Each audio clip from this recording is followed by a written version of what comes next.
চট্টগ্রামের মিরসরাইয়ে এক গৃহবধূর রহস্যজনক মৃত্যু হয়েছে, তবে নিহতের পরিবারের দাবি এটি পরিকল্পিত হত্যা। মেরে শাশুড়িয়ে, নানি শাশুড়িয়ে, জামাইয়ে, শ্বশুরে নির্যাতন করে মেরে ফেলছে। মেরে ফেলি মানে এতে ফ্যানে ধাক্কা দিয়ে আমরা কাছে কল দিছে যে আপনাকে মেয়ে মানে কি ফাঁসি দিছে। এখন আমরা দেখি যে আমাদের মেয়েরে মারছে, যে মানে দা করেছে, গালে গালে দা করেছে। সোমবার রাতে উপজেলার ৩ নম্বর জোরারগঞ্জ ইউনিয়নের ৪ নম্বর ওয়ার্ডের ফরাগুলপুর গ্রামের নূর আহমদ সওদাগর বাড়িতে এ ঘটনা ঘটে। নিহত গৃহবধূর নাম ফারজানা আক্তার কলি। তিনি ওমান প্রবাসী ওমর ফারুকের স্ত্রী। খবর পেয়ে জোরারগঞ্জ থানা পুলিশ রাত 11:30টার দিকে উপজেলা স্বাস্থ্য কমপ্লেক্স থেকে নিহতের লাশ উদ্ধার করে।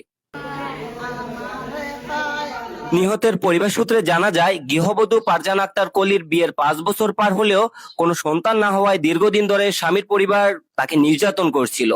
গত শনিবার কলির প্রবাসী স্বামী ওমর ফারুক ওমান থেকে দেশে ফেরার পর বাবার বাড়ির সঙ্গেও যোগাযোগ কমিয়ে দেয়।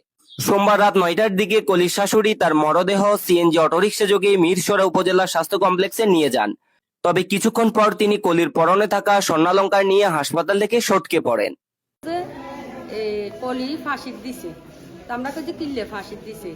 এখন মেয়েরা আনছে, আমরা আসি মোবাইলেতে কল ঢুকেন না, মোবাইল বন্ধ করে দিচ্ছে। বন্ধ করে দিবার পরে আমার মামি হইরে আর আমার নন্দের জামাইরে ফাড়াইছি, আমি ননন একটা যদি ফাড়াইছি। আর এখন ফেরা কর যে হাসপাতালে আনছে, কোন হাসপাতালে আনছে মানে কন্যা নাম কন্যা মানে সময় একই বেলা। এখন এরা জনে বলছে মোস্তানগর আনছে, এরা জনে বলছে মানে জীবিত না মানে মারা গেছে সে কথা বলছে। আর হোলার মায়ের কিছু কানের গলার বইন যদি কানের গলা সব খুলি স্বর্ণ হাতি খুলি বাস নিয়ে গেছে।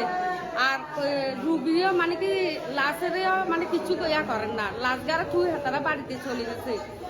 এদিকে খবর পেয়ে হাসপাতালে ছুটে যান মিরসরাই সার্কেলের সহকারী পুলিশ সুপার নোমান আহমেদ, জোরারগঞ্জ থানার ভারপ্রাপ্ত কর্মকর্তা ওসিএম আব্দুল হালিম।